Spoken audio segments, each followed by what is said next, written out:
Hello दोस्तों, मैं हूं अर्पित और आपका स्वागत है लॉर्ड्स ऑफ लिटरेचर पर। दोस्तों, आज हम क्रिटिकल एप्रिसिएशन डिस्कस करेंगे विलियम शेक्सपियर की सोनेट ट्रू लव का, जिसे सोनेट 116 के नाम से भी जाना जाता है। ये इस टॉपिक पर मेरा तीसरा वीडियो है इस पोएम पर, और ये आखिरी वीडियो भी है, लेकिन आपके एग्ज़ाम के हिसाब से बहुत ही ज़्यादा इम्पॉर्टेंट है, तो इसे अच्छे से देखिएगा। तो आइए शुरू करते हैं। True love is one of the finest sonnet of Shakespeare, यानी ये शेक्सपियर की सबसे अच्छी सोनेट है, सबसे अच्छी में से एक।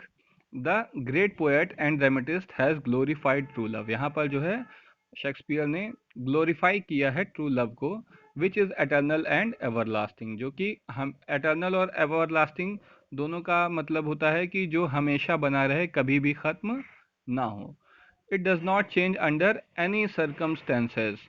सर्कमस्टेंसेस मतलब परिस्थितियाँ, तो ये बदलता नहीं है प्रेम किसी भी परिस्थिति में। तो इमॉर्टैलिटी ऑफ लव, पहली जो इसकी आप हेडिंग रखिएगा, immortality of love.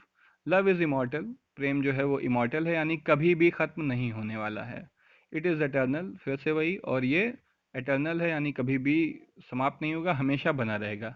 Man is मॉर्टल, तो प्रेम तो इमॉर्टल है, जबकि मनुष्य जो है वो क्या है, वो है मॉर्टल, यानी हम सभी देखिए एक ना एक दिन मर जाएंगे, तो इसको बोलते हैं मॉर्टल, जो कभी समय के साथ नष्ट हो जाए। All things of the world are transitory. Transitory मतलब होता है कि सभी चीज़ें एक ही दिशा में जा रही हैं। एक ऐसा मूवमेंट जिसमें सभी चीज़ें एक ही दिशा में या एक ही लाइन में जा रही हूँ, उसे बोलते हैं ट्रांसलेटरी। तो all things of the world are transitory, यानी दुनिया की जितनी भी चीज़ें हैं वो सब ट्रांसलेटरी हैं, मतलब एक ही दिशा में जा रही हैं। They are subject to change and decay, किस दिशा में जा रही हैं, वो सभी विषय हैं किस चीज़ का, चेंज और डिके का। चेंज मतलब बदलाव, डिके मतलब नष्ट होना, तो वो सभी चीज़ें बदल रही हैं समय के साथ, और वो नष्ट भी हो रही हैं। दे change by the passage of time, और किस वजह से वो चेंज हो रही हैं, समय की वजह से, समय के साथ वो सभी बदलती जा रही हैं। True love does not change, जबकि जो सच्चा प्रेम है वो नहीं बदलता है। नो ऑब्स्टेकल्स, ऑब्स्टेकल्स मतलब होता है बाधाएं। नो एडवर्स सर्कमस्टेंसेस, और ना ही विपरीत परिस्थितियां। एडवर्स मतलब विपरीत, सर्कमस्टेंसेस मतलब परिस्थितियां। ऑफ एनी सॉर्ट, सॉर्ट माने प्रकार, तो किसी भी प्रकार की बाधा या विपरीत परिस्थितियां can change the permanent nature of true love, change नहीं कर सकती हैं सच्चे प्रेम का जो परमानेंट नेचर होता है। यानी प्रेम के रास्ते में चाहे जितनी भी बाधाएं आए, चाहे जितनी भी विपरीत परिस्थितियां हों, लेकिन वो प्रेम के परमानेंट जो उसका नेचर है उसको नहीं बदल सकती हैं। अब स्पिरिचुअल लव, प्रेम किस तरह से स्पिरिचुअल है। स्पिरिचुअल मतलब आत्मा से संबंधित, आपकी आत्मा से संबंधित। ट्रू लव इज स्पिरिचुअल, यानी जो सच्चा प्रेम है वो स्पिरिचुअल है। It is between two souls, और ये दो आत्माओं के बीच होता है ये प्रेम। It is the permanent union of two soul, और ये दो आत्माओं का परमानेंट मिलन है। Shakespeare is talking of this kind of love, यानी शेक्सपियर इस किस्म के प्रेम के बारे में बात कर रहे हैं। It is much different from sensual type of love which is temporary and short lived, और ये जो ट्रू लव है ये काफ़ी डिफरेंट है सेंसुअल लव से, जो कि टेम्परेरी है और शॉर्ट लिव्ड है, यानी जिसका जीवन छोटा है, कम समय के लिए ही होता है, समय के साथ वो समाप्त हो जाता है। This type of love changes under unfavourable circumstances, यानी ये जो आपका सेंसुअल लव है ये अनफेवरेबल सर्कमस्टेंसेस में, यानी जब परिस्थितियां आपके अनुरूप नहीं होती हैं तो ये प्रेम समाप्त हो जाता है। True love does not change ever, लेकिन जो सच्चा प्रेम है वो कभी भी नहीं बदलता। तो अब हमारे जीवन में ट्रू लव का क्या स्थान है वो आइए देखते हैं। True love is a sure guide. Sure guide मतलब जो सच्चा प्रेम है वो हमारे जीवन में एक गाइड की तरह है। It is like a lighthouse और the pole star that guide the wandering ships.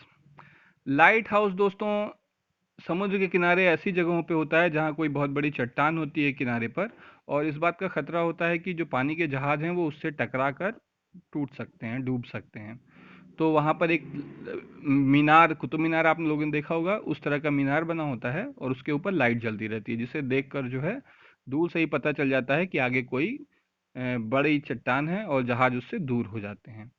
इसी तरह से पोल स्टार है, वो हमें समुद्र में भी दिशा में पता चल जाती है कि हमेशा उत्तर दिशा किस ओर है, तो बाकी दिशाओं का हम लोग अंदाज़ा लगा लेते हैं। तो जो सच्चा प्रेम है, it is like light house, ये भी हमें रास्ता दिखाता है, या फिर पोल स्टार भी हमें रास्ता दिखाता है, that guide the wandering ships मतलब भटकते हुए जहाज। तो सच्चा प्रेम जो है हमें उसी तरह जीवन में रास्ता दिखाता है जैसे कि भटके हुए जहाज़ों को लाइट हाउस या पोल स्टार दिखाता है। In the ocean of life true love guides the wandering soul.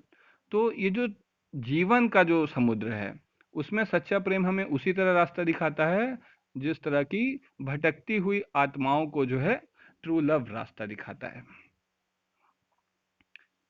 एक बार फिर से देखते हैं, ये जो जीवन है, यहाँ पर जीवन की तुलना एक समुद्र से की गई है, और इसमें सच्चा प्रेम हमें उसी तरह से रास्ता दिखाता है हमारी आत्माओं को, जैसे कि वास्तव में पोलर स्टार या लाइट हाउस समुद्र में भटके हुए जहाज़ों को रास्ता दिखाता है।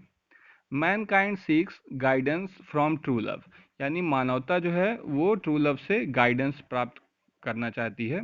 Humanity is inspired and guided by true love, और जबकि मानवता जो है वो प्रेरित होती है और उसे मार्गदर्शन मिलता है सच्चे प्रेम से।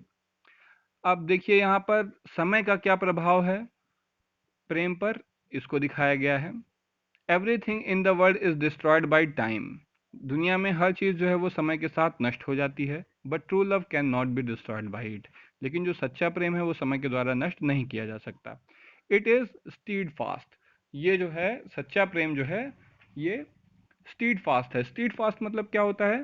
स्टीड फास्ट मतलब होता है स्थिर या अविचल, जो अपनी जगह से कभी ना हटे। तो सच्चा प्रेम जो है वो अविचल है, अपनी जगह से कभी नहीं हटने वाला है। इट लास्ट टिल एटर्निटी, और ये एटर्निटी तक बना रहता है, यानी कभी भी समाप्त नहीं हो सकता है। Shakespeare is fully confident that true love never changes and it is immortal. Shakespeare इस बात के प्रति पूरी तरह से आश्वस्त हैं कि ट्रू लव जो है वो कभी नहीं बदलता और ये इमॉर्टल है, यानी कभी भी मर नहीं सकता। पोएटिक इमेजरी, देखिए पोएटिक इमेजरी का क्या मतलब होता है? इमेजरी मतलब होता है अलंकार से अलंकृत भाषा, यानी ऐसी भाषा जिसका बहुत आर्टिस्टिक तरीके से इस्तेमाल किया गया हो। इसके अलावा इमेजरी मतलब आकृति भी होता है। तो आइए देखते हैं। Shakespeare has employed beautiful poetic imagery in the sonnet, यानी इस सोनेट में शेक्सपियर ने बहुत ही खूबसूरती से पोएटिक इमेजरी का प्रयोग किया है। कैसे किया है? एवर फिक्स मार्क, एक ऐसा चिन्ह जो कभी भी अपनी जगह से नहीं हटता, एवर फिक्स्ड मार्क। टेम्पेस्ट मतलब तूफान। द स्टार, वांडरिंग बार्क यानी भटकती हुई नौका, स्टार मतलब north star, are beautiful example of visual imagery, यानी ये सब बहुत ही खूबसूरत एग्जाम्पल हैं विजुअल इमेजरी के। विजुअल मतलब जो चीज़ें आपको दिखाई देती हैं। The use of metaphor is appropriate, और यहाँ पर बड़ी ही खूबसूरती से मेटाफर का प्रयोग किया गया है। दोस्तों ये सारी जगहों पर प्रेम को व्यक्त करने के लिए इन्होंने इन मेटाफर का यूज़ किया है, जो बहुत ही खूबसूरत भी है और बड़ा अच्छा प्रभाव डालता है। पोएटिक डिक्शन, डिक्शन मतलब होता है किसी बात को कहने का तरीका। तो the sonnet is written in the most beautiful poetic style, ये सोनेट जो है वो बहुत ही खूबसूरत स्टाइल में लिखी गई है। It is divided in 4 parts, देखिए ये पोएम जो है 4 भागों में डिवाइड की गई है। 3 क्वार्टरेंस एंड 1 कपलेट, इसमें 3 क्वार्टरेंस हैं। क्वार्टरेंस आप जानते हैं कि जो 4 लाइनों का जो स्टैंजा होता है उसे क्वार्टरेंट कहते हैं। तो इसलिए 3 क्वार्टरेंट हैं इसमें, और 1 कपलेट है। कपलेट मतलब लास्ट में जो 2 लाइनों का स्टैंजा होता है उसे कपलेट कहते हैं। The rhyme scheme is A B C D E F और जी जी। अगर अभी आप राइम स्कीम के बारे में नहीं जानते हैं तो आप मुझे कमेंट करके बताइए, और आगे की वीडियो में मैं राइम स्कीम देखना आपको सिखाऊंगा। तो इस सोनेट की जो राइम स्कीम है वो है A B C D E F और जी जी। The idea is introduced and developed in the quarterings, यानी क्वार्टरेंस में जो है आइडिया हम लोग को बताया गया है। क्या आइडिया? कि सच्चा प्रेम क्या है उसको डिफाइन करने की कोशिश की गई है, और उसे डेवलप भी किया गया है। And concluded in the couplet, और लास्ट में जो 2 लाइन की जो कपलेट है उसमें इस पूरी बात को, पूरे आइडिया को कंक्लूड किया गया है बहुत ही खूबसूरती के साथ। तो अब आइए इस पोएम के कंक्लूजन पे आ जाते हैं। The present sonnet is number 116 in sequence of Shakespeare's 154 sonnet.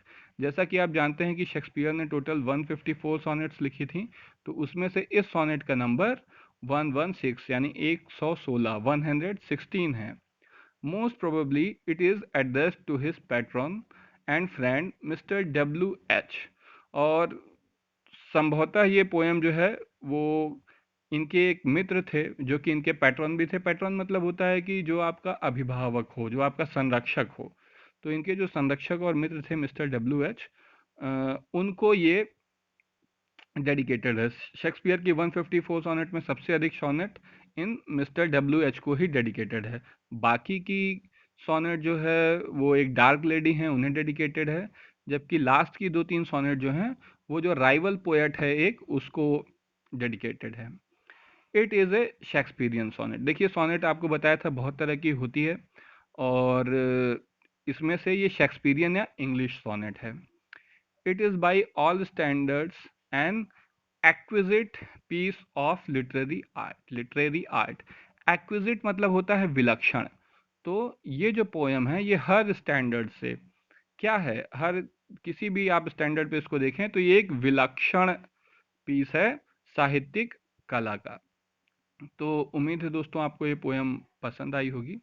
अगर पसंद आई है तो प्लीज़ हमारे वीडियो को लाइक और सब्सक्राइब करिए और शेयर करिए। Thank you.